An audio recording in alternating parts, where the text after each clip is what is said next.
done anything to us.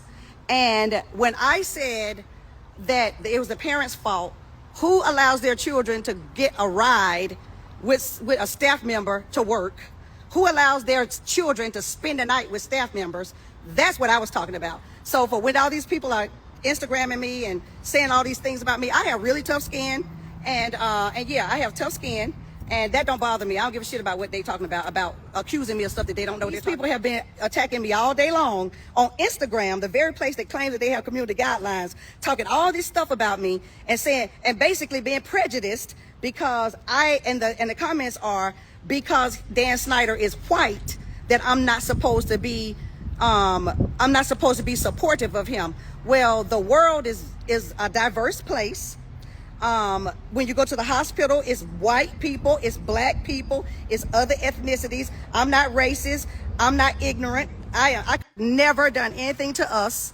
And when I said, I come from a very high character family, which I think is super interesting, how people's brains work and how easily somebody can be brainwashed. And when I use the word brainwash from my definition of brainwash, meaning that you can jump on a bandwagon, and if you watch television, you know the power of editing, and I still stand by what I said.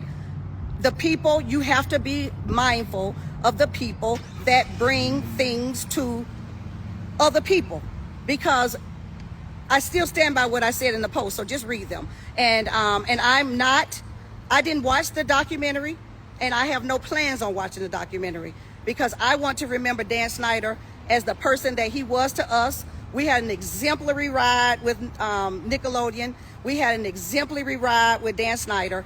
And I am not a bandwagon person. I'm for what's right. I come from a very high character family. And just because he's white, I'm not going to turn my back on him. And just because he's no longer with that particular network, I'm not going to turn my back on him.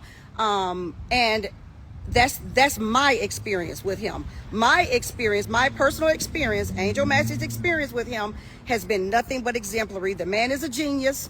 And for the people that are not familiar with television, he is right when he said in his answer that there are so many levels of vetting that every television show has to go through. So for one person to have to take the fall for something, I don't think that that's fair. And yeah, so that's all. And just because it was very difficult, me facing my past behaviors, some of which are embarrassing and that I regret. Let's talk about the massages. Okay. Watching the content yesterday, it was disturbing. It was wrong.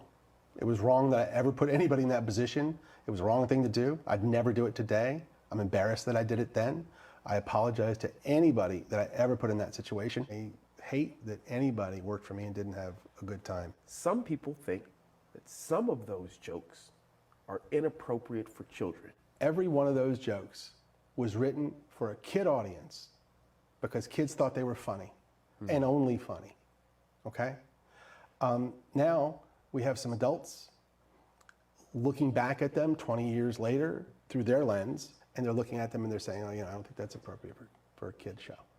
And I have no problem with that. If that's how anyone feels, let's cut those jokes out of the show. It was very difficult. Different about this, they gave me a prosthetic nose, like an enlarged nose, and they put this same nose on the costume. I can't do signals! What are your special powers? You can't help but notice that it looks like penis and testicles on my shoulders. This is a child playing this role.